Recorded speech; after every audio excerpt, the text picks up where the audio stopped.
So what Burrows does is he releases all of the stone tablets that he can make in his basement using mudstone pieces of shale that he's dug out of local creek beds. And he's a furniture carver originally, so he's perfectly adept at like making masculine profiles in low relief with funny inscriptions copied out of library books on them, right? So he's churning out these portable stone relief carvings, which he can sell for a profit. And then the people he sells it to, he says there's gold, but it's still in the cave. All right. So I don't do interviews like this very often, but I've gotten onto this Baraga County Museum thing. So I thought so. Joseph Wilson, we have sent a few emails back and forth. We have never met or talked to each other in person, correct? No, we haven't. Although you were at USC. I used to live in the upstate of South Carolina like 20 years ago. I was a DNA technologist at Greenwood Genetics Center in Okay. and I almost did some PhD coursework there at USC, but I ended up moving to North Carolina, and then I ended up doing my PhD in Florida. So yeah, it was like when I was after my master's and before I was starting my PhD, I was looking at grad courses there. I remember. So let me ask you. So don't take this as an insult, but I know. So you're on here to talk about the Burrows Cave stuff and the pseudoarchaeology. But like, what is your Yeah, real anything. research interest? What do you really do? What are you really interested in? Oh yeah, I'm unfortunately I'm one of those people who's interdisciplinary to a fault. So when I advise my students I tell them don't do what I did, which is I went and like I was a double major in archaeology and religion as an undergrad, and then I ended up going and getting a master's degree in industrial archaeology and one in Asian religions, and then and then I did my PhD in North American four-field archaeology, and now I'm working in a classical archaeology program. And so I've done field work all over the place over my career, and I'm kind of a jack of all trades. I have like publications in about 4 different areas, so it's really hard for me to do an elevator speech where I say I'm still most of my research projects are still active to some degree. So I do stuff on early Christianity, I do stuff on the Silk Road. I do stuff on Native American. If you're familiar with the Dene-Yeniseian hypothesis, that was my PhD dissertation, which also relates to the origin of the Huns, believe it or not. So I'm interested in really like broad, like hemispheric questions, East-West interactions at the continent scale, which is one of the reasons why I'm interested in fringe stuff, pseudoarchaeology, because I'm like trying to bring legitimacy to some areas of long distance relationships. Like I'm like a respectable diffusionist, if that makes sense, as opposed to the kind of diffusionists that are associated with, let's say, not evidence-based arguments. Yeah. So. That's interesting because, I was raised, so I'm a North American archaeologist, mostly Eastern Woodlands, and my mentors are all very, very processual, Binford, blah, blah, blah, blah, blah. And we got it drilled into our heads in those courses that like, all this diffusion and migration as an explanation for change is like so 1930s and 1940s. And like, we don't want to do that. Yeah. So did I. I was the same way. It's come back around now where it's okay to talk about like, hey, yeah, people actually move around and they trade ideas, and like, what can we, what can we say about the processes behind those? So it's kind of refreshing. But when I did my undergrad at Kent State, and I definitely had old guard archaeologists teaching me as an undergrad, and I was like, and I sort of like didn't do what I was told, and I sort of pushed the envelope in certain ways, and so I'm not a very well known guy in terms of my career isn't like high profile or anything, but I'm definitely one of the reasons. I mean, my work is like on that vanguard, if you know what I mean. It's like that's in the last 20 years I've been a professional scholar. I've been kind of pushing the envelope. In other words, like pointing out that the circumpolar north is a place where you had basically a single culture, a North Pacific Rim culture area that connects the high Canadian Arctic and subarctic to northern Eurasia. And this has not been something that's just like happened yesterday, but this has been a continuous like dynamic interplay between these areas that has also been related to like the events of the last 3,000 years, the rise of Eurasian world empires, and that you see things like, you know, metal objects showing up in Alaska, and this is part of this sort of, you know, the hemispheres are connected, and that's something.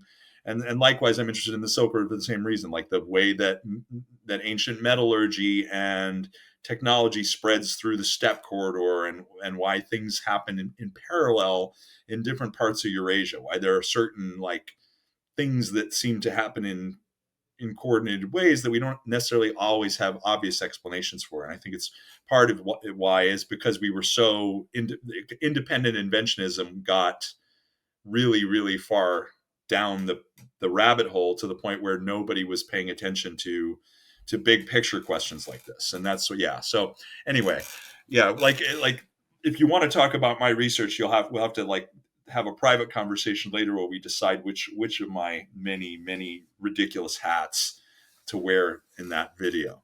No, that's super interesting, and that kind of, I think, answers my first question, which is how did you get interested in the whole Burrows Cave Yeah, thing? right. And I like you, I've done North America. Like my grandfather was a reputable amateur archaeologist in Ohio. He's got some paleo sites named after him. And so I you know, my undergrad was with Eastern Woodlands prehistorians and things like that. And I knew some of them.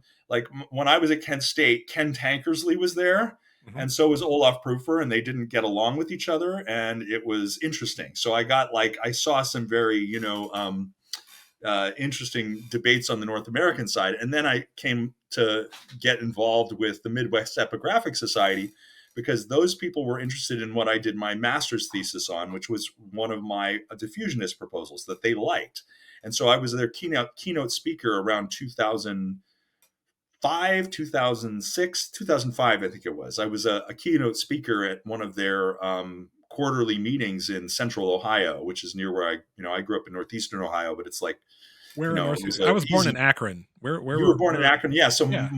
I'm Akron people. We're probably related because all of my grandparents came from Akron, except for one. No, my living grandmother was from Southern Ohio, but my three deceased grandparents were all born in Akron. So, and my dad was born in Akron. So, Yeah, I grew up in Wayne County near Worcester. I don't know if you okay, know where that is. Probably not, but it's yeah, a maybe little bit. I mean, yeah, I mean, like I maybe haven't been 40. back to Ohio for some time, but Yeah, um, it's up there. It's 45 minutes an hour, maybe from Akron, Canton. yeah, Um, yeah, I'm headed back home soon to visit my yeah. extended family. Anyway, yeah, so I got into the Midwestern Epigraphic Society people because they contacted me because my early career scholarship defended somebody who we would consider a fringe scholar, but I was finding kernels of, you know, merit in the work of a fringe scholar, and that was the basis for my London master's thesis, which I got published in a peer-reviewed journal article again 20 years ago, and that was how they were like, come give a talk, and I did that. And when I was there, they tried pushing Burrows Cave artifacts on me. The late John White III, who was then the editor of the Midwest Epigraphic Journal, he was like showing me these things that he had been sold, and he was like, and I had also encountered them earlier because I knew some hippie archaeologists, fringe archaeologists who were my parents' hippie friends, and they had also been involved with the Midwest Epigraphic Society in the 80s, and so I was seeing these artifacts from more than one location, and that's why I just felt like I had to do something. Like once I was like a professional scholar, I couldn't continue to ignore it. And so I make the case that it's important that we take these things seriously as professionals so that we can differentiate the wheat, separate the wheat from the chaff. Like I'm interested in finding the baby and throwing out the bathwater. Yeah. And so To cut to that's the how I got chase, it. though, is there any baby in Burrows Cave? No, no, no, Because no. no. No, the Okay, that's baby in just the bathwater in this case is legitimate diffusionist stuff. Like, so arguments like, so here's an example. My work on the Dene Yeniseians. Now we recognize that a major North American language family likely has cousins in north central Siberia, 8,000 miles away from interior subarctic Canada. Right. That's what I see as like the explaining the Dene Yeniseian language family and how you have people living in the subarctic on opposite sides of the planet who speak related languages. That's legitimate, right? That's the baby I'm after. Right, I'm right. not after Burrows Cave, which is to say that um, uh, Minoans in the Bronze Age collapse or Phoenicians in the Iron Age were trading Michigan copper up and down the uh, Mississippi River. No, and here's why. Like we have to expose it by talking about it. We have to explain to people who are interested and see, oh, fancy tablets with weird inscriptions on them, and we have to explain to them what's wrong with these inscriptions. Yeah. So it's a great exercise for students too, because often students, even like undergraduate Latin students, can sometimes recognize problems with these ancient epigraphy arguments. Could you so you and I both know what Burrows Cave is, but I think a lot of people, like, for me, it's like the bottom of the barrel in terms of, Yes. evidence for this crazy Yep. fraudulent It stuff that's is. out there. So I It I is. think it's kind of in a like a little cul-de-sac, that a Mm-hmm. lot of people don't have access to. And there's a few interviews with Russ Burrows and there's other stuff, but there's not a lot about it online. So if you could give a quick kind of cartoon sketch of the story behind it, the 2 or 3 minute version to get us started here talking about that. Yeah. So what it all started in the early 80s, and precisely when is hard to say. And I think that what was going on is that Russ Burrows and associates were on the periphery of organized gangs of looters that were involved in some of the desecration of Mississippian mortuary complexes that are famous. Like, so if you're familiar with the history of archaeology in North America, you probably know about Slack Farm and the Archaeological Resources Protection Act, and NAGPRA eventually passed in the wake of this. There was a bunch of high profile scandals involving um, uh, looters in the tri-state region. So we're dealing with the Ohio Valley, the general Ohio Valley looting operations, where people with organized gangs with backhoes, heavy equipment, were going into farmland late at night and digging out Mississippian burial mounds and selling just to get like the mortuary artifacts to sell in the black market. So I think that Burrows is an unindicted co-conspirator, pardon me, an unindicted co-conspirator in the Slack Farm looting case, because his original name for the site was Black Farm. Right, he used it like the oldest sources for Burrows Cave material. He describes the land as being Black Farm, right, and the original artifacts were being sold with legitimate Native American artifacts mixed together with them. So it wasn't just fakes; it was real indigenous artifacts mixed with these old world inscriptions and sold on the black market in the mid '80s.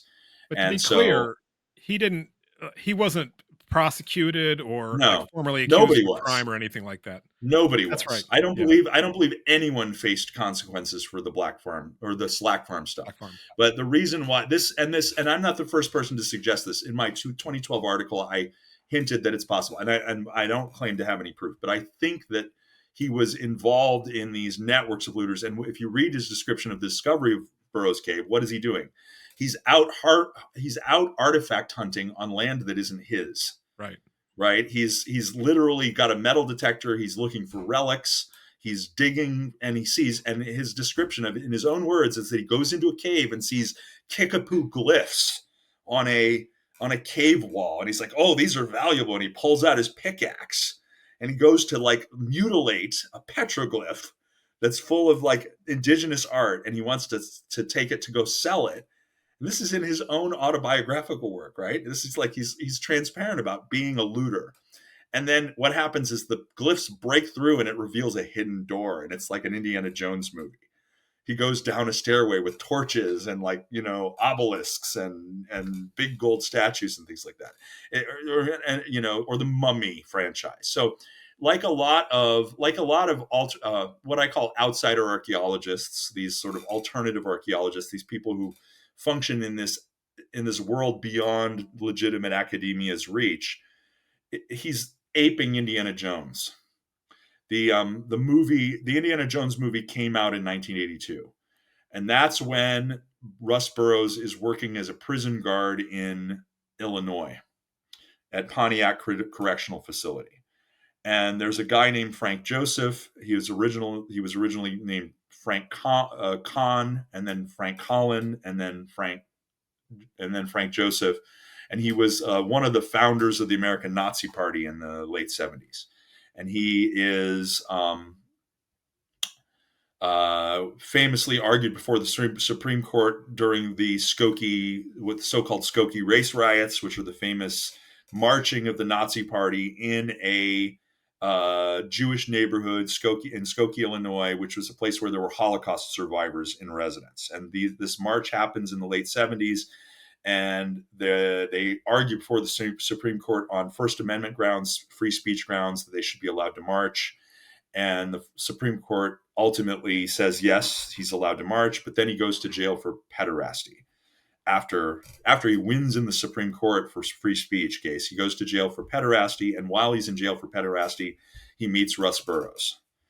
And after he gets out of jail, he is one of the people who publishes the Burrows Cave stuff. So like he is the main, like he reinvents himself. He's no longer a Nazi now. Now he's more like a new age religious archaeology guru, somebody who is like translating Egyptian hieroglyphs, and he is the editor-in-chief of a magazine called Ancient American. And that's where most of the 1990s era publication of Burrows Cave artifacts are. So this guy, Russ Burrows, he claims to have discovered this cave in the early to mid 80s, right after, like the summer after Indiana Jones comes out. He describes the scenes in Indiana Jones with him in the role of the protagonist. Right? And like, think about how many times we've seen this before. Van Daniken did the same thing in Gold of the Gods, right? Eric Van Daniken in Gold of the Gods claimed to have discovered a mysterious cave in Ecuador that was full of alien gold objects. Yeah, And Father then Crespi. Neil Armstrong went on a mission to find it. Neil Armstrong himself did, and then came back and said it's bullshit. And it was only after several like well-meaning attempts to prove Van Daniken's cave existed that Van Daniken admitted that he had made it up. It was like poetic license. And then a few decades go by, and then after a few decades go by, he was back to saying it's a real cave. Watch him on Ancient Aliens in the 2010s, and Van Daniken is back to saying it's a real cave again. After admitting he lied, in the aftermath of the Neil Armstrong scandal, he admitted he lied about it. And then it's like, did I say, it's because people have forgotten. So, yeah. So it's like this pattern of somebody playing Indiana Jones and finding a lost mystery cave. I don't want to say Graham Hancock his work is not as dishonest or deceptive as any of these kinds of arguments, but the whole Indiana Jones wannabe trope is super common. That movie really cast a long shadow, didn't it? I mean, if you think Right. back, like, I don't know how old you are. I saw it when I was a kid, saw it in the theater. Right. And I won't say that directly made me want to become an archaeologist, but I mean, it was exciting. It was an exciting, inspiring. I was a huge fan. I mean, it was one of the first movies I remember, because my dad was a theater usher, and he in Berkeley, California, when my mom went to grad school, and he didn't have a babysitter, so he took me as a 2-3-year-old into the theater with him as an usher. And so I remember seeing the Indiana Jones movies and the like Empire Strikes Back and things like that when I was way too young to see those. I'm still traumatized. I still remember the nightmares I had as a 3-year-old after watching, the guy with the spikes. But yeah, of course, I'm an archaeologist now. What do you think? What does that do to you? It makes you, it turns you. And I think that George Lucas is a genius. I'm not, and Steven Spielberg are wonderful, and neither one of them are trying to pass off their works of fiction as real life. And that's the difference. It's a fantasy, and as a fantasy, it's a completely different ball of wax than trying to live that fantasy or pretend that you're the character in the movie. What it did, unfortunately, like, it created this great enthusiasm for the excitement of archaeology, but kind of, it focused on this aspect of swashbuckling and excitement and things like that really don't portray at all what we do. So I feel like I have been cleaning up Oh that yeah, mess that he created with this wonderful film for my entire professional yeah, career and trying to that's right. disabuse And people. the character is smarter than than he lets on. What he says is right. He says things like most of archaeology is in the library, or and like when you see him doing lectures in the beginning of the film, and he's describing, he's not necessarily like cutting edge methodology. I'm not saying that he's like a modern archaeologist, but his archaeology in the classroom looks more legit than when he's running through the temple and grabbing the gold object, and the actual the his he says one thing and he does another. So yeah, you're absolutely right. It's not good archaeology by any means. Well, let's but yeah, but it's what the public like. That's Mhm. archaeology 101 for people of that generation. And I have no doubt that you're right that Yeah, people like Russ Burrows and David Hatcher Childress and Eric Von Daniken saw right. this movie and it's like, hey, there's a reason What why that what sells. what's Graham Hancock's first book as a fake archaeologist?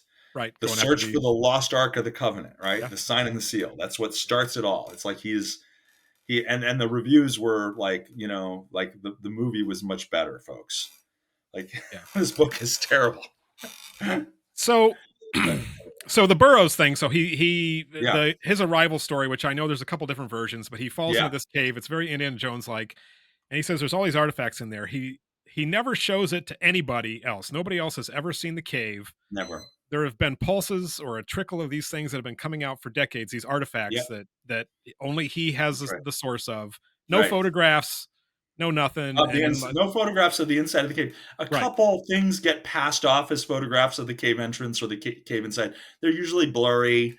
They're, like it could be anywhere. Like somebody calls something a photograph of the cave. It's like very, very hard to confirm them, but very, very few to none. There have been expeditions in the last couple of decades looking for it that may have claimed to have found it. Like there are some people who think it was destroyed by flooding, right? And so what's there is like doesn't have any of the stuff. But the main problem is that according to Russ Burrows, he dynamited it in 1989, right around the time ARPA was passed. So and that's why he says he dynamited. He said they passed ARPA, so I blew it up. All right. So So the story is obviously total bullshit, makes no sense. The right, artifacts, which I don't want to get into that stuff too much, like you did a great job debunking some of them. And as you pointed out, even people like Scott Walter have looked at these and said, this is bullshit. Like this doesn't make yeah, any sense at all. that's right. Because say what you want about alternative archaeologists or outsider archaeologists, they can be really sincere. They can be honest and sincere. Like the Thor Heyerdahls of the world may have been wrong about a lot of stuff, but they just because someone doesn't come at something from an academic perspective doesn't mean that they're a liar, Sure. right? They might, and so yeah, I think that we in the mainstream archaeology community need to find common cause with those alternative archaeologists who have good bullshit detectors and want to, I'm not saying that we should embrace Scott Wolter for everything that he's ever said by any means. But when we are in agreement, when there is a consensus to be had with people outside of our mainstream group, we should, point that out to people so that they know where these clearly flagrant cases are. He always had an excuse, and I took people to the cave, but at the last minute they were untrustworthy. He always had an excuse, and it was just bullshit. It was all bullshit. We concur. The artifacts are baloney. The story is baloney. So Mm-hmm. my question is, I have two questions for you because you've looked at this stuff a lot. So why do some people continue to be diehard believers in it? Do they really believe it or not? That's question number one. And then question number two is how is this related to the whole, ancient copper mining thing, which is kind of Yeah. adjacent to the mound builders. So if you could like make those connections, because Burrows Cave is relatively recent, it's early 80s. The Ancient Artifact Right. Preservation Society and this museum and like that kind of like that push, I feel has gained steam in the last couple decades. So Mo, just Right. talk a little bit about that. Really good. Okay, so it's really complicated. I think that there are relatively few fraudsters and a lot of true believers. So you got to understand who the original target of the fraud was. The Epigraphic Society was Barry Fell's organization. It still exists, although most of its core members are very old now. And it's based in New England, and the people who were looking for Ogham inscriptions, old world inscriptions in random places in North America. And so the original idea that Burroughs had was to sell them artifacts that were copies of the works that they thought were really cool. And many of them recognized they were fake early on. So the parent organization, the Epigraphic Society under Barry Fell, said, "You guys are liars, get away from us." And this caused those people who believed Burroughs to splinter off. And the Midwest Epigraphic Society was the pro-Burrows Cave faction of the Epigraphic Society. And so there were a few academics in exile that were true believers early on, like Cyclone Covey, who was an emeritus. He's passed away now. He was an emeritus historian at Wake Forest. He was a real scholar who bought the Burrows Cave line. The other guy, what's his name, from the Columbus Museum in Georgia? Oh, he wrote Joseph Mahan. He wrote a book about the Yuchi sun god, and he kind of was an ancient aliens believer a little bit too. And he was a real archaeologist, but who believed the Burrows Cave stuff. So there were a few like old fogies that were into inscriptions who actually bought the stuff, if you can believe it. I'm surprised that they did, but they did. But what eventually happened, though, is the mainstream epigraphy, or I shouldn't say mainstream, the epigraphy cohort didn't pay Burroughs for his stuff. There weren't enough lucrative opportunities to sell it to them. So he reoriented towards fringe Mormons in the 80s. In the 90s, he became oriented towards the Jesus stones, and he found a much more lucrative market in people who wanted to believe that Jesus was in North America. And so he reshaped it as about early depictions of Jesus resurrected in North America, like in agreement with Mormon fundamentalist teachings. And they reframed the timing of it as post-Roman. So early Burrows Cave paradigm, the paradigm from the 80s, is the Phoenician copper merchants, the ones who are, the Iron Age or Bronze Age, period of migration where you have Phoenician boats and they're going up the river to get to Michigan copper. With Burrows Cave is like a way station, a place along the way to get up into the upper Midwest. And that's why the early transcriptions from the 80s, they talk about going to the land of the metal trade, because they're trying to appeal to these epigraphy buffs that are trying to find where Michigan copper was. And by the way, I did my master's degree, my second master's degree I did in industrial archaeology at Michigan Tech. And so I kept running into this stuff everywhere I went. That's part of why I ended up publishing on Burrows Cave. It's like, because I found it like at 3 different stages in my career, I was running into Burrows Cave people randomly. And so I was can't escape it. I can't keep tripping over this stuff and not try to talk about it. So yeah, so by changing it, so they basically revised the date of Burrows Cave like 700 years or 8 or more, or close to 1,000 years, really. Yeah, they started not quite 1,000 years. So like 800 BC is where like the Dark Ages, the classical Dark Ages or the Archaic period in classical archaeology is roughly where the original foundational material came from. Then they started talking about it being Hellenistic, late Hellenistic, like Alexander the Great mummy hidden there. And then the final culmination of it is late Roman, early Christians, right? The refugees of Roman persecution of early Christianity. So that's where it sort of stands now, with the preponderance of true believers looking at that like second century, late first century migration. Okay, so you said that it kind of started off with the copper thing, like that was kind of early. Because that was the Barry Fell crowd. They were looking for those people, those North American diffusionists, like epigraphy buffs, who were serious, who wanted to be serious scholars. They were not con artists themselves. They believed in this stuff, which is why they saw through the scam. They didn't ultimately buy it. Barry Fell actually published on it and said this stuff is fake, right? Like he was pretty clear in his criticism. That's absolutely right. Barry Fell was one of the first. You have Frank Joseph publishing on it in Ancient American, which is a Wayne May Heartland Mormon publication. Yeah. So when did they start writing about it there? Was it right after the stuff came out, or?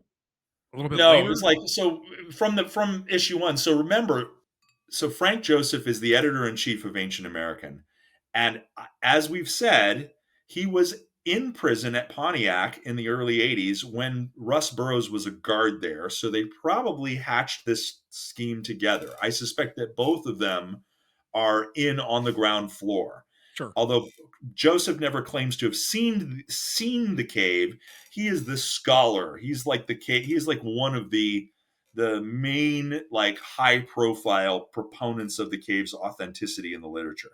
And considering as quickly as he changes his persona, right, he is clearly somebody who is like a scam artist. He's got a very like polished presentation for his arguments, but I don't believe that he believes them.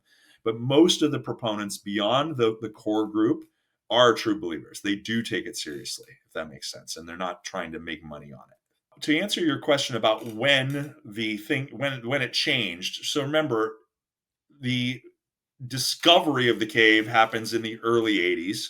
The first publications about the cave in the black and white photocopy epigraphy journals, like these small scale epigraphy societies, are not generally pushing like glossy magazines. They're doing like mimeograph local society journals. And so that's where the original Burrows Cave literature comes up, in those like 1980s amateur epigraphy journals, where it's mostly quite skeptical, right? There's very few articles published in those journals in the early '80s, except for the ones in the Midwest Society journals, right? But the mainstream epigraphy journals are like, I shouldn't say mainstream, I should say, but they're mainstream for the epigraphy crowd, if that makes sense, not mainstream Yeah. for archaeology. More prominent ones. Yeah. Yeah, the more prominent, bigger epigraphy journals were highly skeptical of Burroughs' claims, and so he didn't get his audience in the '80s. So what happens in the late '80s? I forget when issue one of Ancient American is, but it's somewhere between '89 and '91. Okay. Something around that time. They christen the journal, and basically for the first 9 or 10 or 11 years, something like that, of the journal, every volume has at least one Burroughs Cave cover story, right? Like there are like 12 issues a year, and it's like every third issue has at least one major Burroughs Cave article in it. So it's like they have all, it's a grab bag of diffusionist topics. It's got all the different usual topics you would expect for a journal like this. So there's no common theme. But if there is a common theme, the closest thing to a common theme you can find for the first decade and a half of Ancient American magazine is Burroughs Cave. You can think of it as like an overriding gelling thing, and that's where they start to make the art, where they start to promote the fact that there's a lost gold hoard there. That's where Russ Burrows publishes his fake gold artifacts for the first time. It's where the Jesus stones are revealed for the first time, and I believe that none of those stones existed in the '80s. What's happening is there's a continuous like cottage industry in the fraud that's producing these artifacts for the purpose of these glossy magazine publications. So can I Right, tell in you? real time.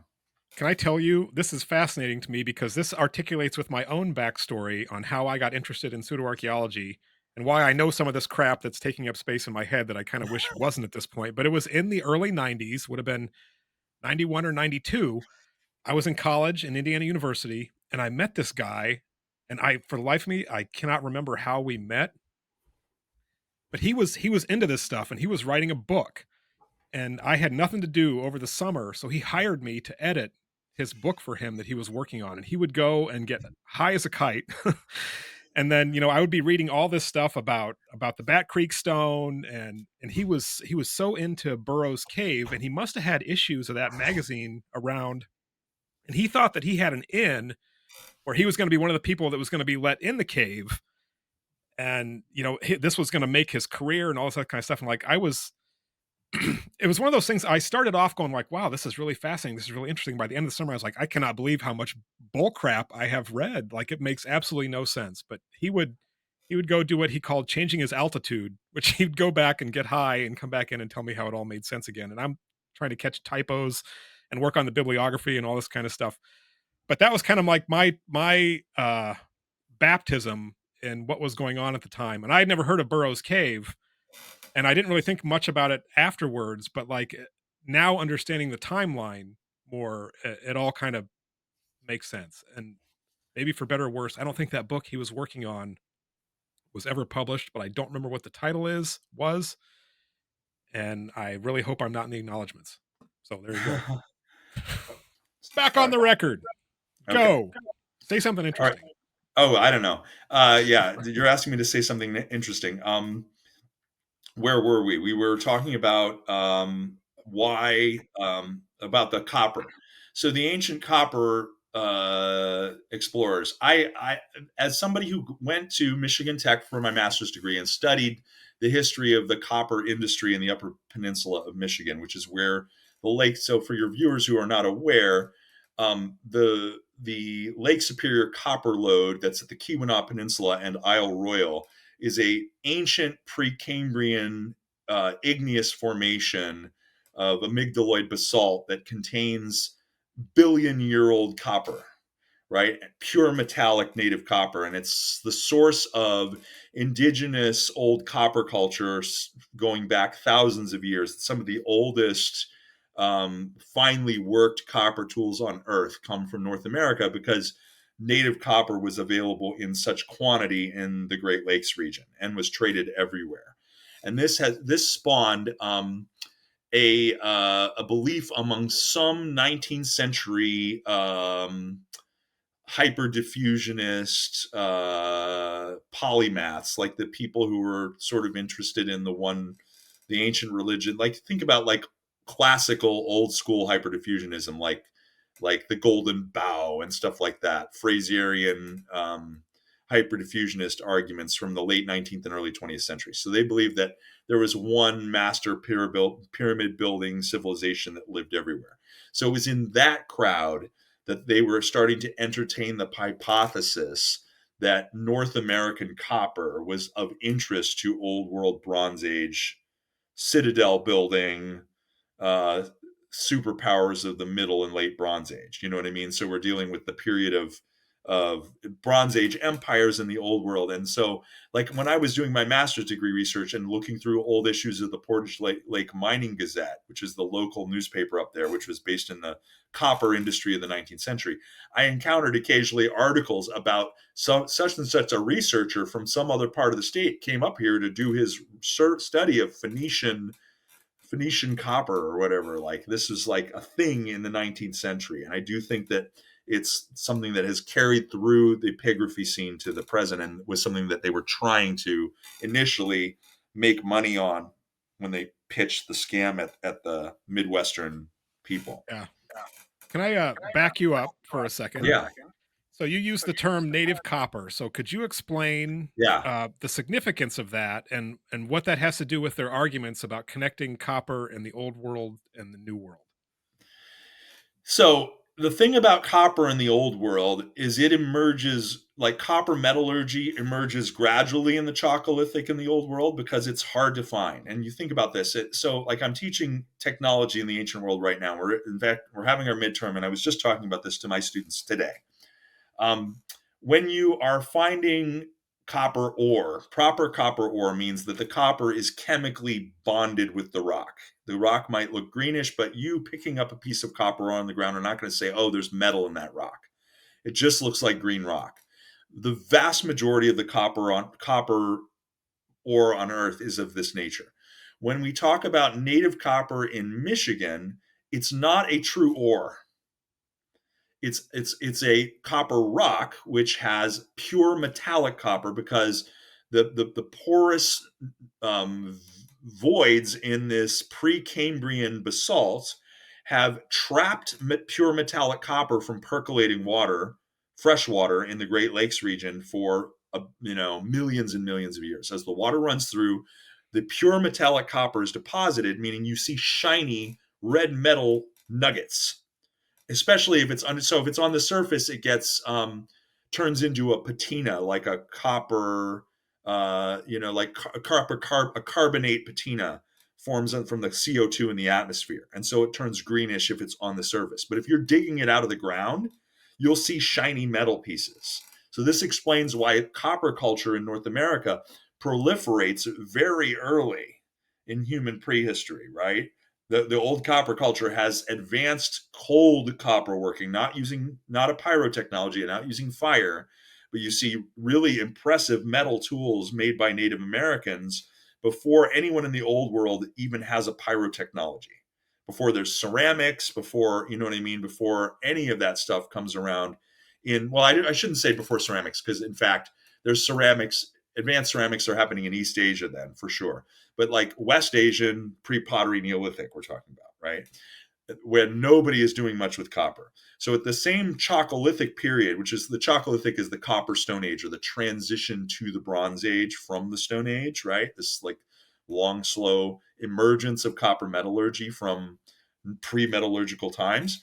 So if you're in the old world, you have to have a different pyrotechnology in place before you get to copper metallurgy. Why? Because otherwise, why would you know that there was copper in this green rock?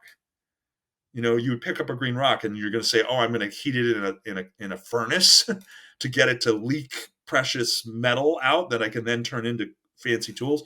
No, you have to have the introduction of pyrotechnology to the pre-pottery Neolithic. So once the West Asian Neolithic gets ceramic, then you have people experimenting with hot forge, technology, where you have an oven where you're cooking clay, and then you're maybe painting or glazing your clay. You're getting like stuff on the clay to make it pretty. And wow, look, this greenish powder that I painted on my clay to make it pretty has formed a puddle in my kiln.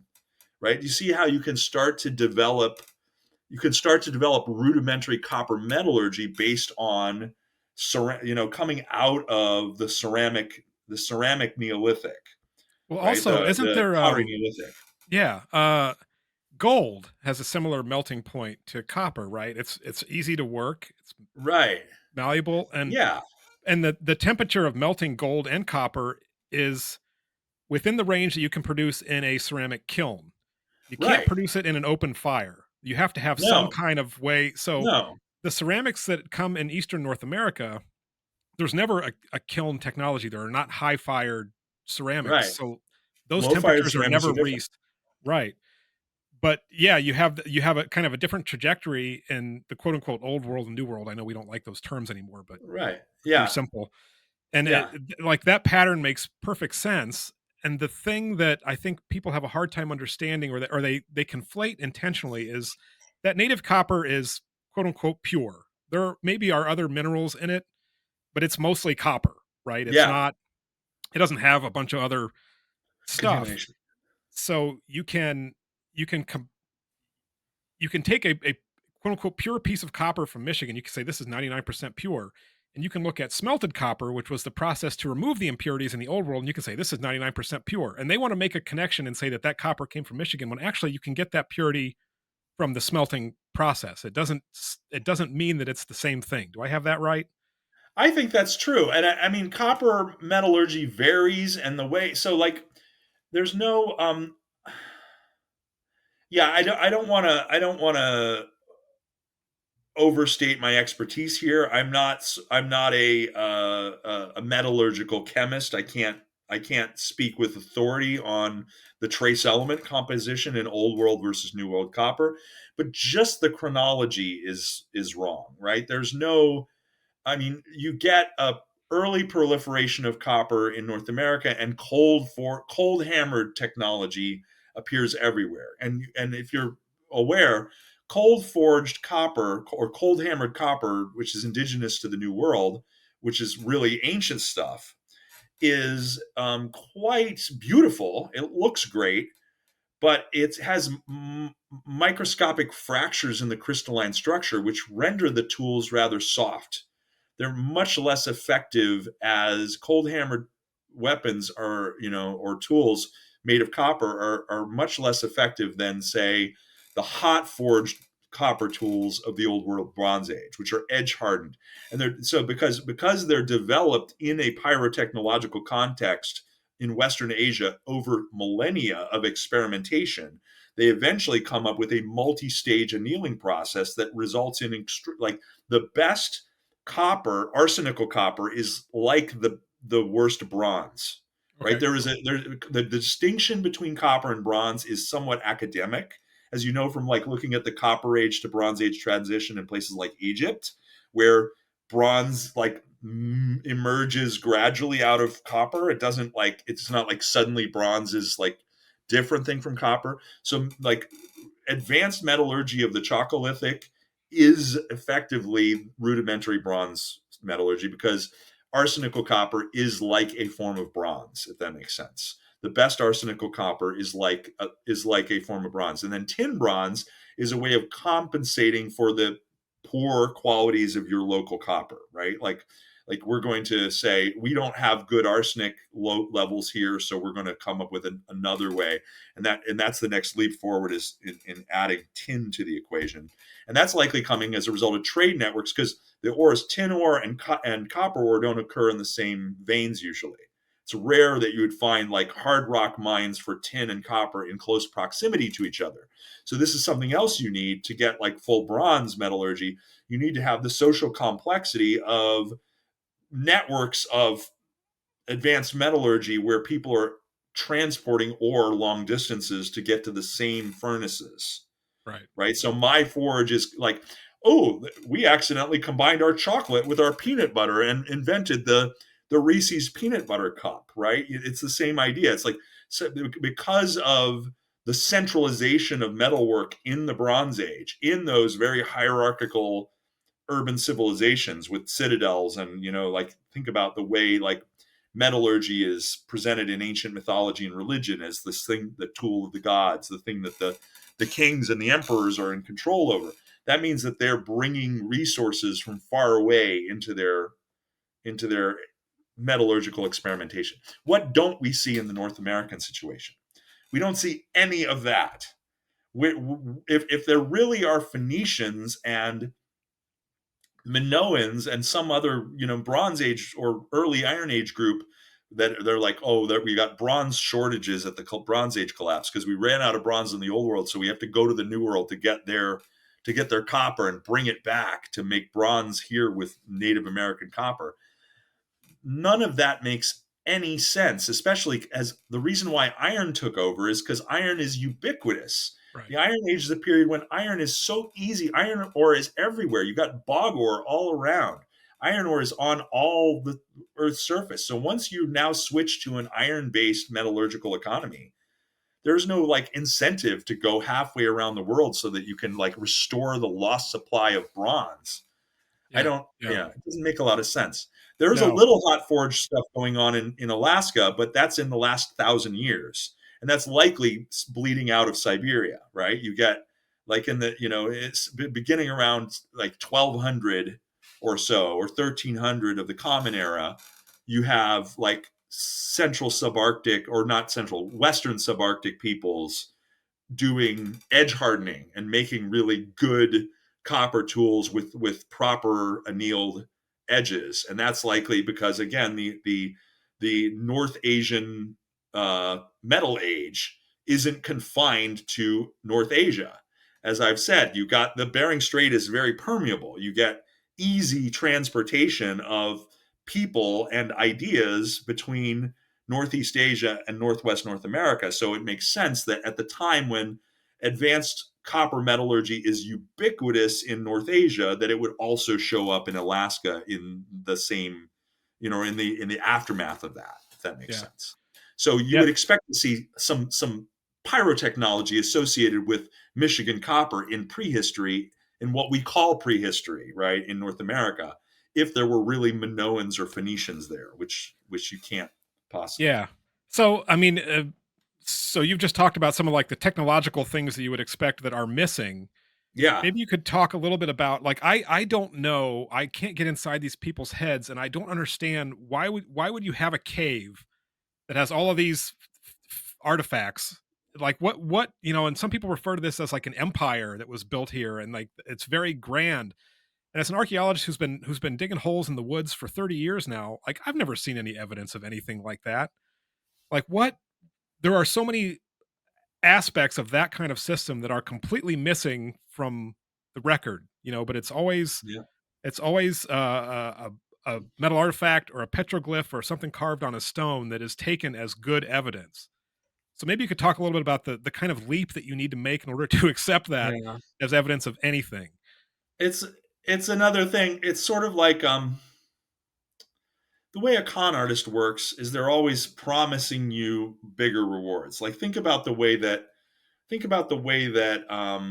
like phishing scams, like spear phishing or pig butchering scams work in the internet age, where they dole out a little bit of a reward to you. So they get you to they impersonate somebody who's like you on a social media account. You think, oh, I'm friends with so and so in this place far away, and they're just like me. They're a person like, and they've stolen enough aspects of your identity they can mirror your personality and their fake friendship, and then they get you involved in an investment scheme, and then they pay off a little bit. They give you some return on your investment that you then say, okay, so look what I've got here. I made $1,000. Wow, so I'm going to invest 10,000. At which point they steal it and ghost you.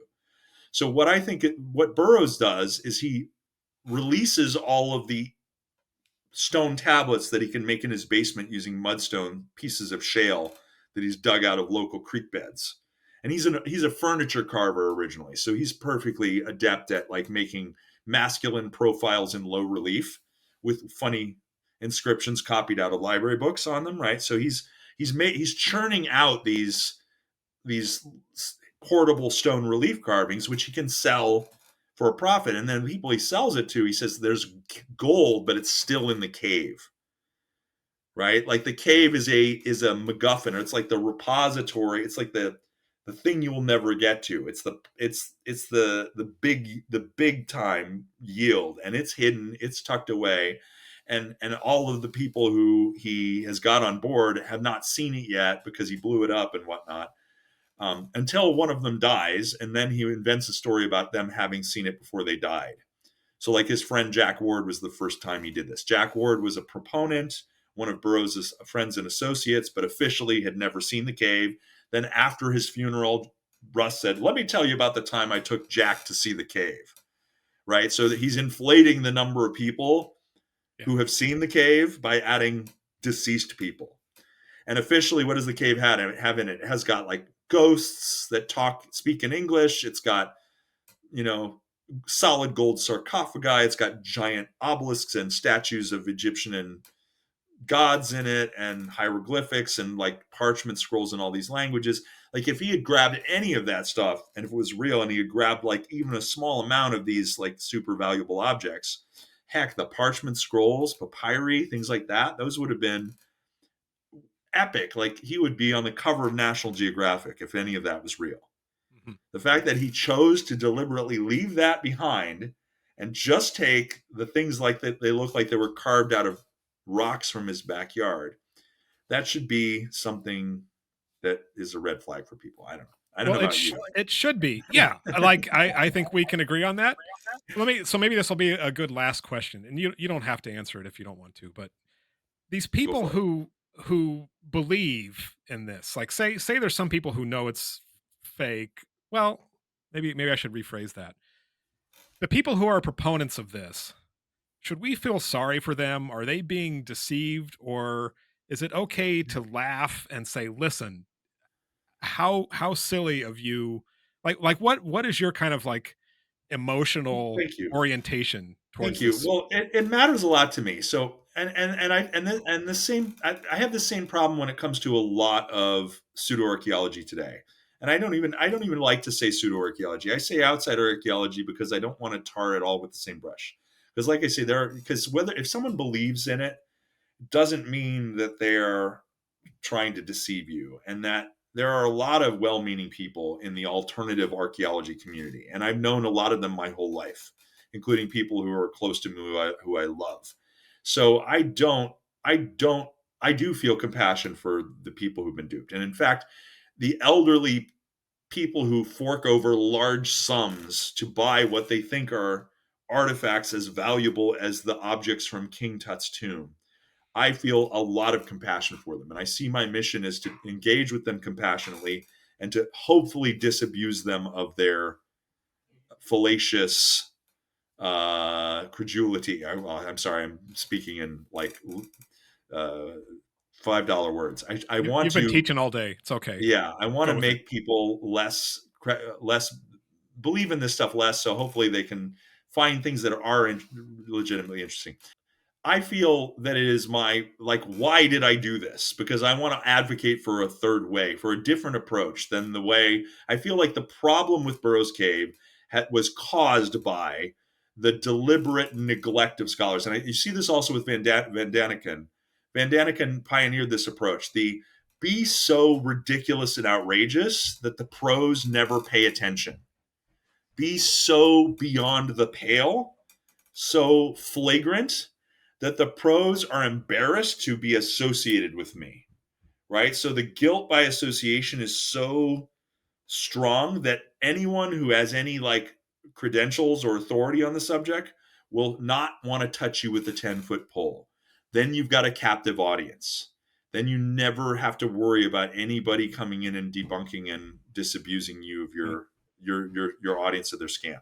And so I see what happened was, like, no professionals took this serious enough to address it other than the epigraphy buffs in their own journals, right? There were no professional academic articles about this for decades before I decided to submit a piece to Public Archaeology, where I said the consequence of this is that the industry, the cottage industry, has just grown and metastasized in outside of anyone's care or concern. So my third way is one where we continue to have a dialogue with these people and to tell them when we think that they're being scammed, right? If that makes sense, and then not blame people for believing in an unsolved mysteries of the past, but to try and differentiate between those unsolved mysteries which are at least remotely plausible versus the ones that are entirely, unworthy of any second consideration. So, where do you situate what we know so far about the plan for this museum in Baraga County, Michigan, with the County Oh, Historical Society? Because it's J. Stuart Wakefield is a Burrows Cave believer, as far as I know, correct? And so, I presume so they're going to have artifacts in there, and this is going to be part of their story. So, what do you do? I don't know. So this is news to me. You contacted me for this interview on the basis of this thing, and I haven't lived in the UP since I first got married. Long before I started my PhD. So I have had little contact with these people in decades. I do know the group in Ohio mainly, and I knew some. I encountered some of the stuff in the Upper Peninsula, but most of the old guard who were involved in this work in the 80s have passed away. Now, very few of other than like Frank Joseph and Russ Burrows himself, who are still around, many of like those academics in exile, the true believers, they're gone. So I don't have my finger on the pulse of what's going on in the Baraga Museum. And I will be very interested with you to follow it and see how they are putting on. The one thing I will say is I have noticed there are some of these proponents who seem like they could be this guy or someone like them on social media now. So if anyone's following the archaeology wars on Twitter, or the artist formerly known as Twitter, or whatever it's called, the X, that you'll notice that there are a few prominent alternative archaeology accounts, and some of them that do promote Burrows Cave. And one of them is called Occam's Razor 22. And Occam's Razor 22 purports to be a collective or an AI, a bot, but we don't think it's really AI. But it may be a mixture of some Burrows Cave proponents, like some old school Burrows Cave components, and maybe some or proponents, and maybe some newer ones.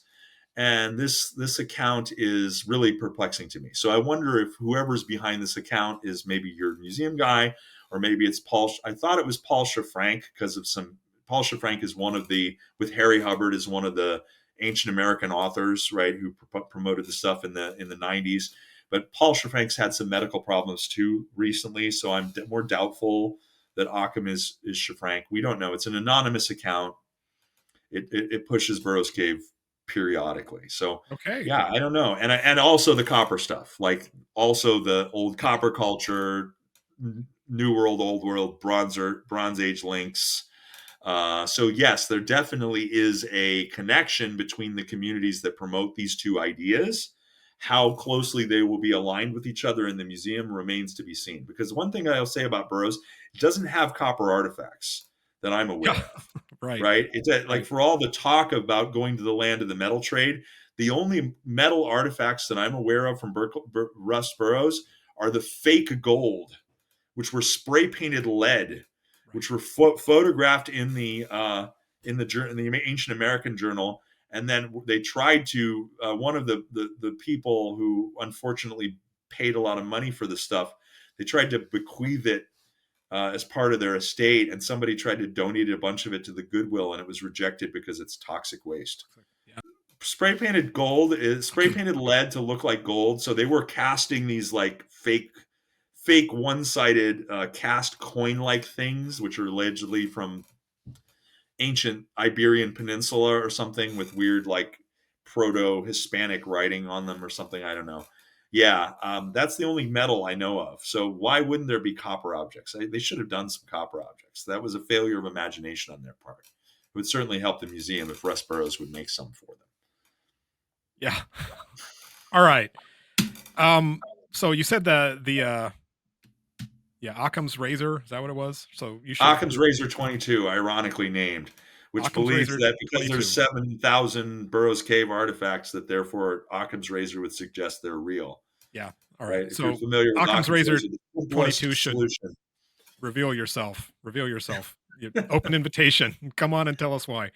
Yeah. Anyway, thank you, Joseph A.P. Wilson. This was really entertaining. Helped fill in some gaps, I think, for me in my knowledge of Burrows Cave. And this is an ongoing story. And I agree with you 100% that the gulf of nobody addressing this stuff seriously is why we are in situations like this over and over and over again. And I will say something that I've said several times. When I grew up learning how to do real archaeology, I was interested always in the kind of the pseudo stuff. And it's like, well, that can't be right. Shouldn't we say something? They'd say, no, don't give it any oxygen. You're just Right. pouring fuel on the fire if you talk to these people. And when you look around and you Right. see how many people believe this stuff, you can 100% confidently say that strategy has not worked. No. It Exactly. did And not that was like require our fire to keep it going, and we have ignored it, and it is now blazing out of control. And that's where we are. So I that's salute you exactly for right. trying to Because take on a problem. these ideas have gotten more popular despite the fact that people tried to snuff them out of existence with lack of oxygen. Yeah, And because they found new sources of oxygen. There's plenty of oxygen. It doesn't, and so yeah, we have to do something besides ignore the problem, for sure. Yep. I agree. All right. Thank you very much for the conversation. It was really fun. Excellent.